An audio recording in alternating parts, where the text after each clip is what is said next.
Hey, I'm sorry. Mea culpa. My bad. I have tried to be on top of this NIL thing from the very beginning. I think I've done a heck of a job, but this is going even further beyond even what I can imagine. This is the Locked On Ole Miss podcast. You are Locked On Ole Miss, your daily podcast on the Ole Miss Rebels, part of the Locked On Podcast Network, your team every day.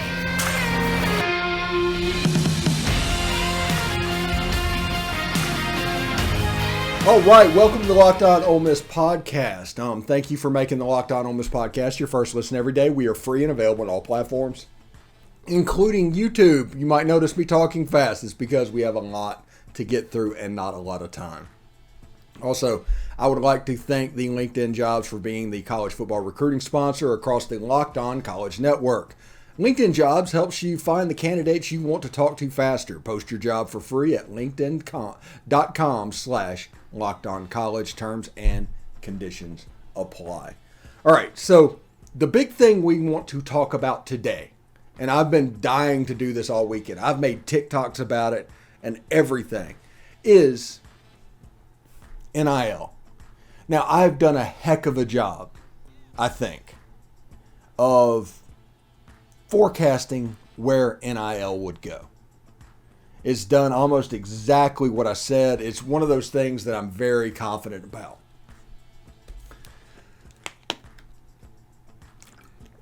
My opinion on it will not change. I got a tickle in my throat, by the way.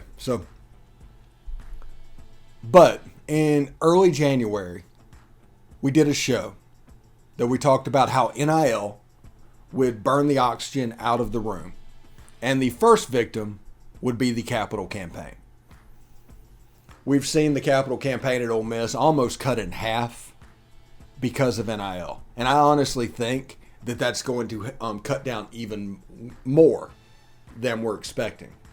Now, they're not going to raise flags and calls for alarms or anything like that. That's not what I'm talking about. But the fact of the matter is, if a person has $5,000 they are willing to give to college athletics, on one side you have this capital campaign for an indoor fielding range, and the other half you have recruiting money for NIL, you have an internal conflict that's going on inside the head of all these boosters. Do I take $2,500 and split them up? Do I invest in one or another? Do I have it set up to where in my mind I can go to the NIL and the next year I'll donate to the capital campaign, even though next year you're going to donate to the NIL? It's an interesting situation, and this is what I talked about on, I think, the January 5th show. That is just going to burn the money out of the room, and there's not really anything that's going to happen. Because as everybody has said, the toothpaste is out of the tube. I don't think everybody realized what that meant. And I don't think everybody realized what the scope of what that does means.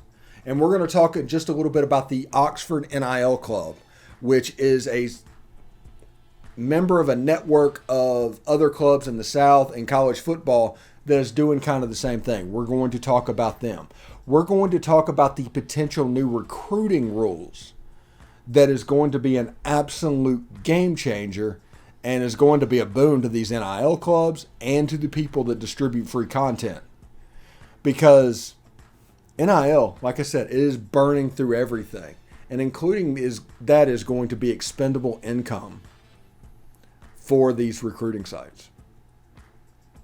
Why give $100 a year to something when you could give $100 a year to players and actually genuinely help your program? Because that number is going to be a big deal. That's the thing with these Oxford NIL clubs, and let's say the Georgia Tech NIL club. No matter which school you're at, that number of that how much a month is important. And they did that intentional because it allows other recruits to see exactly what the NIL capacity is for that school. How much money will you make? It's really smart. $50,000 a month. If Ole Miss gets to the point where they donate $50,000 a month, there's probably 100 players that are in the NIL club. So that just, what does that mean? $500 a month? That's all the NIL does. I mean, it's a good bit of money. I'm not saying anything about that, but it's not a lot in the grand scheme of things of what they're trying to do. Now, everybody needs to understand how ambitious they are. As soon as NIL was created, there was two types of people. There's people that tried to figure out a way to make money off of it, and there are people that tried to make money with it. Off of it, you saw the NIL collectives to where they figured they could raise money like a mutual fund and help with recruiting and inject talent. And you end up with these massive, I don't know, I'm going to say contracts. I'm not sure exactly what you call them. But Nico Imaleva, $8 million. Jaden Rashada, $9.5 million. With a runner, agent, like I said, what do you call them? Was actively going around looking for the highest dollar. I mean, it's absolutely nuts. Absolutely nuts. They wanted to use NIL as an inducement to make paying players under the table, bring it into the limelight. That black market that was already there, that everybody knew about, rose up to the public sphere. That's the reason that hit first, by the way. Because there was already a network in place. You could already raise it up in place. That's the reason these NIL collectives rose up. The second one is the people that tried to make money with it. These would be the agents, the runners, and the businessmen that started to do. They're trying to figure out what to do. These clubs, and they could just basically take 100 of them, put them in a singular thing, and let them all raise money. Basically, you get 100 employees out of the deal that can participate in it, and they're all going to be excited to do it because they haven't gotten a single check from it yet. And with football practice coming up, it would be nice if all of this would be situated for them. Now, I do want to tell you right now about the Oxford NIL Club. It's a pretty cool thing. They're going to have an online community. You're going to be able to basically have Meet the Rebels style events. There might be people that are meeting before a basketball game. You can go meet Zach Evans or Jackson Dart or whoever's in it. You can do it. It's really cool stuff. All of this for an entry level into it of half the cost of what the subscription services charge for. Now, the main thing that I think we need to look at on this is twofold. First is the online community. As you can see right there, that is a big deal. And the reason I bring that up is at Rivals, I sat in multiple meetings about the message boards as being a driver of traffic for their website. It was important. That's everybody wonders why these toxic places exist. Is because they drives traffic. People want to scroll the messages to find out if anything relevant happens. And sometimes people pretend there's relevant. It's a whole big General Hospital, Days of Our Lives type situation on the message board. Well, these guys are trying to recreate that. And I think this is a major deal for their brand. If they can find 2 or 3 people that can be leaders on the message board, provide solid information, they have a chance to be legit. If it just turns into a ticket exchange or something like that, it probably is not going to be that big, and it's going to rely on the fact, the charity aspect of things. The whole key to this Oxford NIL Club will be the online community. It's just the way it is with these things. But they're going to have player content. Might have Zach Evans breaking down his past game. He sits in there and he talks about that. He does 5 or 6 plays and he just breaks down what's going on and what he's seeing. That'd be really, really cool. And it would be hard for others to match it. And of course, all of the proceeds, with the exception of the actual people running the site, our players are going to get paid. They're going to be the beneficiary of this. And I think that the message board and the player content is 3 very important parts. Because let's say a recession hits okay, which they're predicting for next spring. But let's say it does, and everybody has to tighten their belts a little bit. Would $30 for the recruiting services stick around, or $25 for the Oxford NIL Club? You got the message board, you got everything in place that would be there. It would be less money, and you would have a jersey and ancillary benefits that would come in. To me, it's interesting. NIL, like I said, is going to burn all the money out of the room. I don't think people realized exactly how much it would be and what they would do.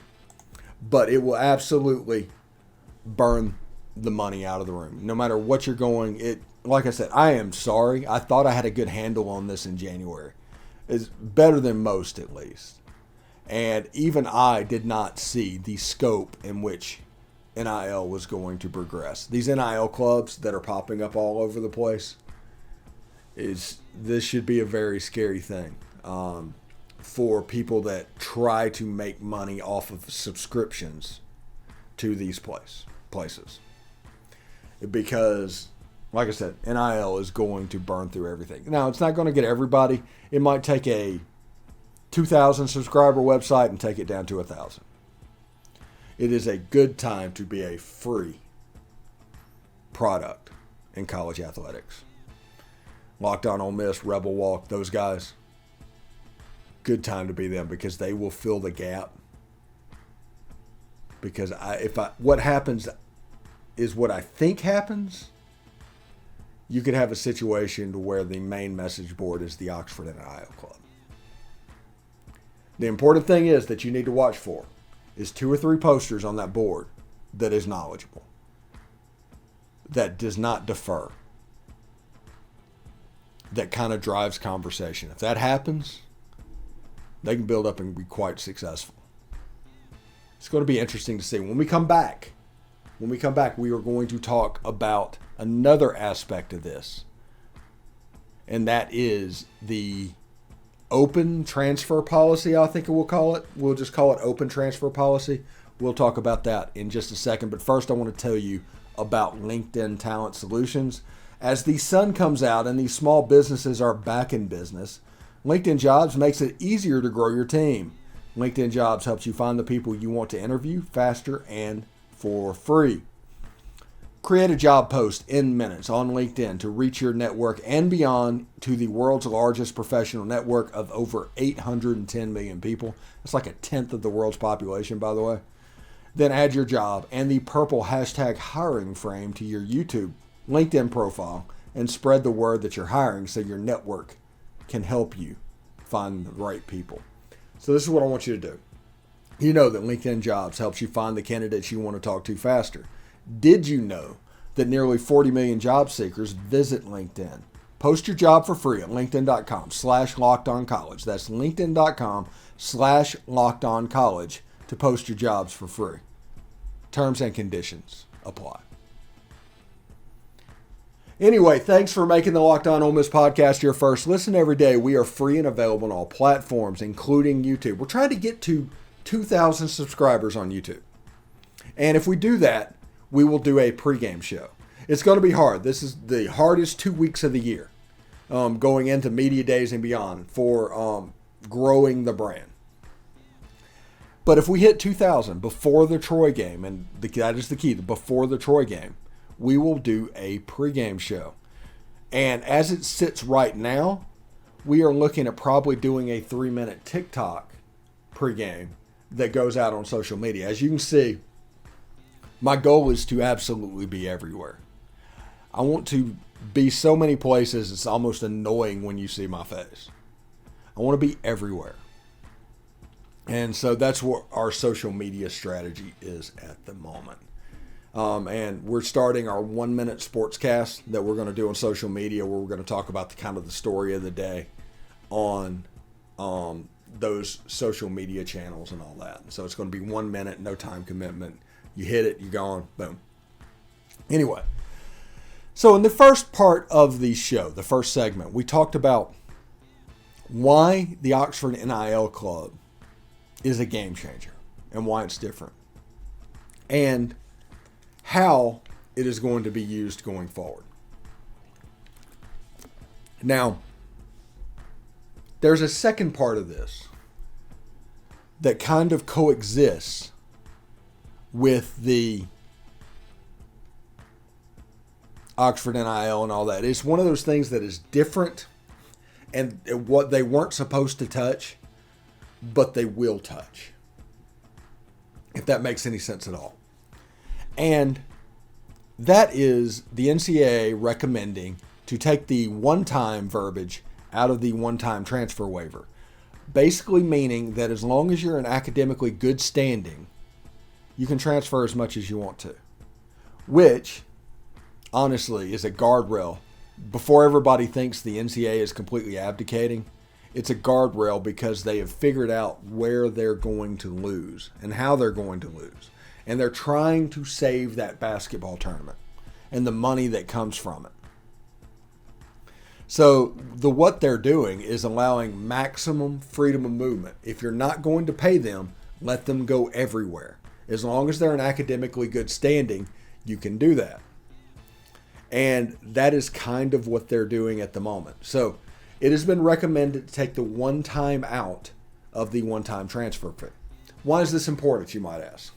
Well, obviously, it is the end of a program. Everybody talks about the Alabama program, the Ole Miss program, all of this stuff, and they talk about culture problems. It's going to be everywhere. Because you're not going to have a program anymore. You're going to have teams.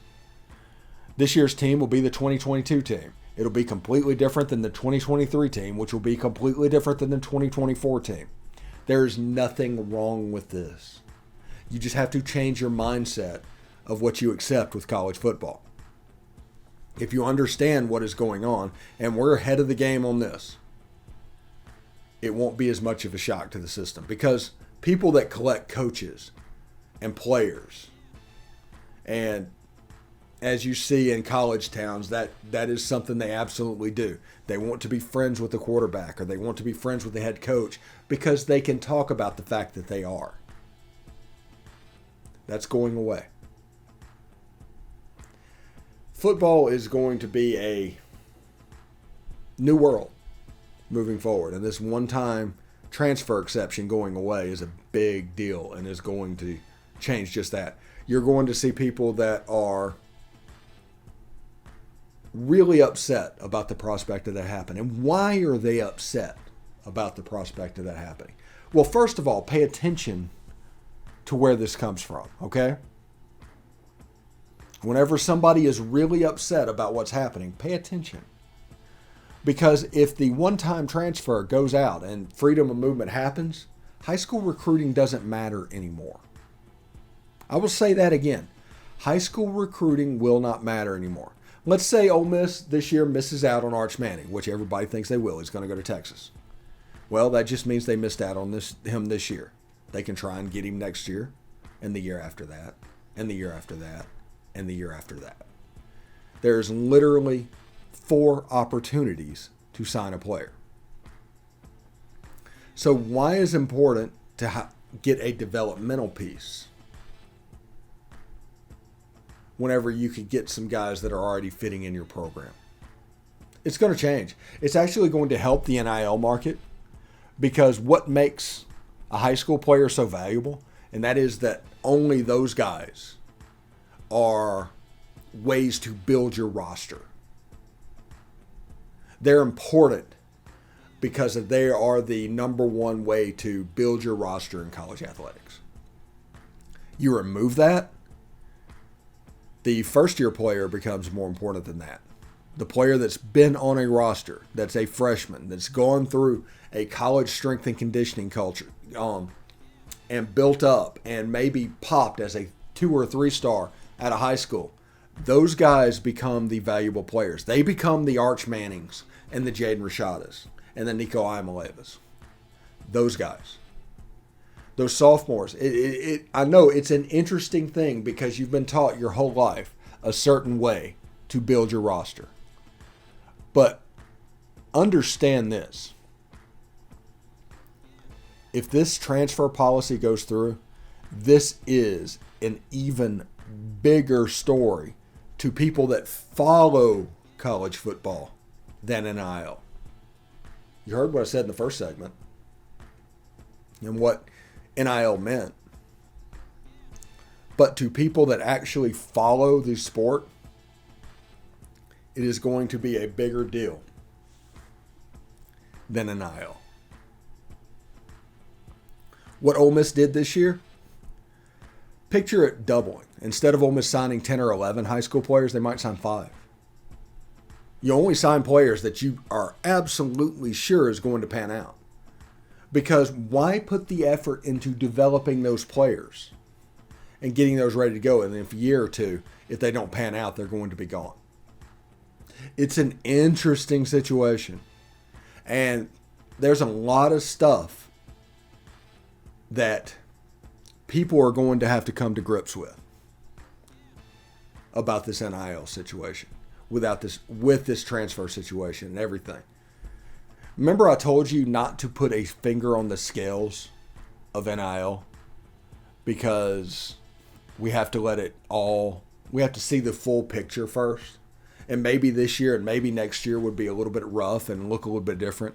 Well, it's starting. With them doing this transfer situation,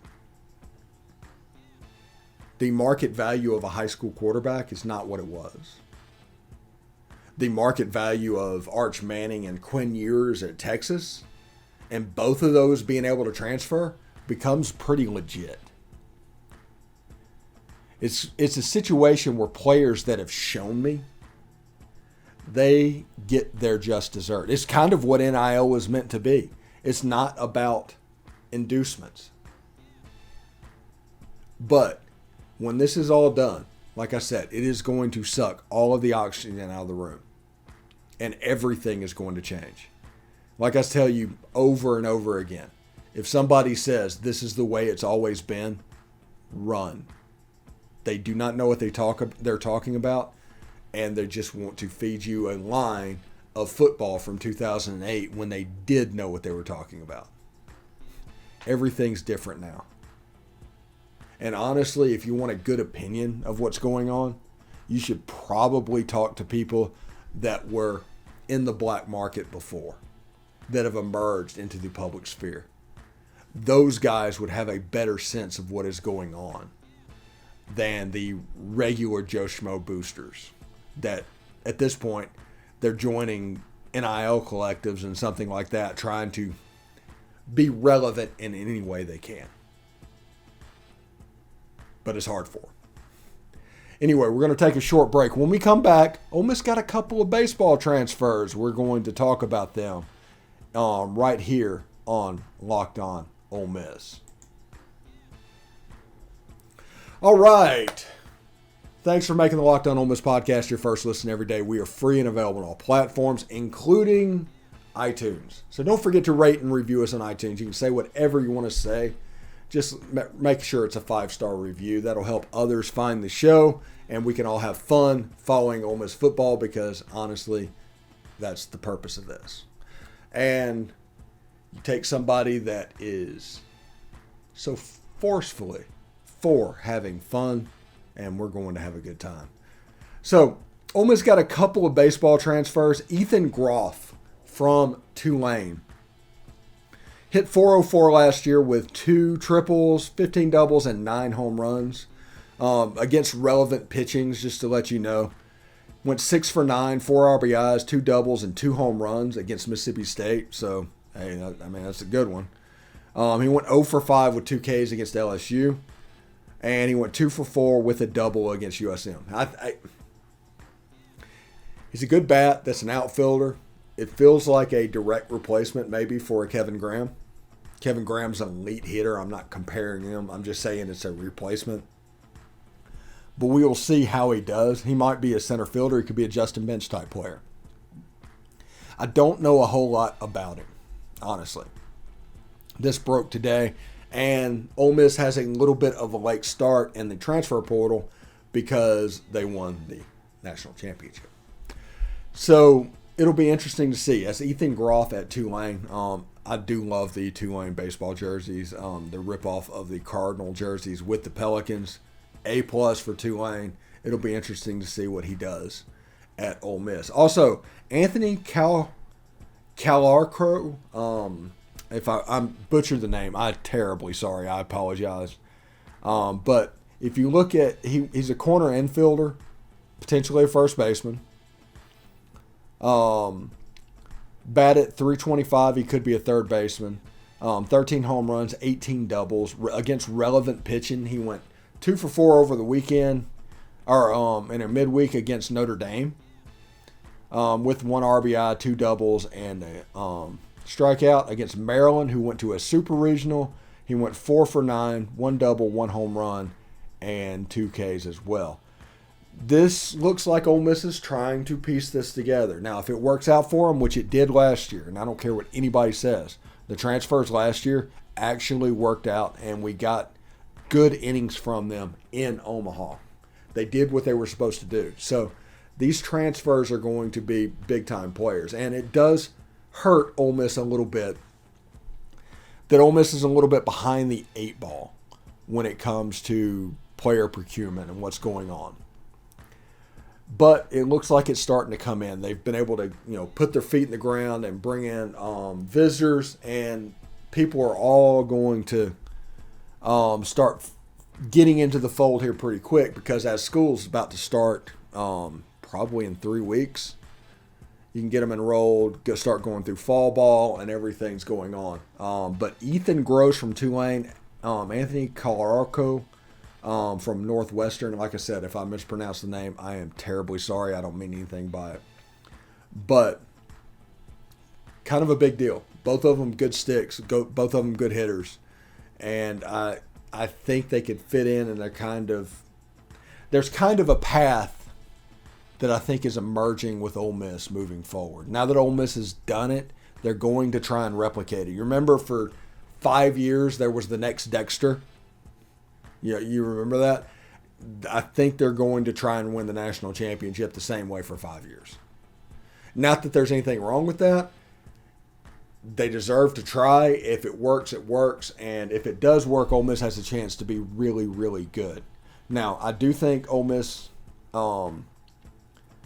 needs some pitching, maybe. Nick Pogue, the guy from Ford, ended up signing a deal with the Nationals.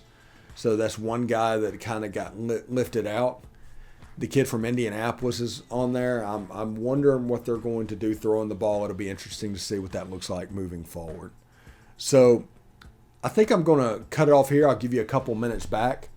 But I do want to say thank you for everybody for tuning into the show today. And I hope everybody had a good time, because that's the whole point of it anyway. I do want you to follow us on the social medias, at the Stephen Willis on Twitter, at Locked On Ole Miss on TikTok, at LO Ole Miss on Instagram, and of course you can join our private group on Facebook, Positively Ole Miss. That's me. And we have some stuff from like Trent Browning and all that. We're trying to make following Ole Miss fun again in a way that you can do it without having to expend extra money, which right now kind of works out. Anyway, hope everybody has a good day, and we'll see you tomorrow. Peace.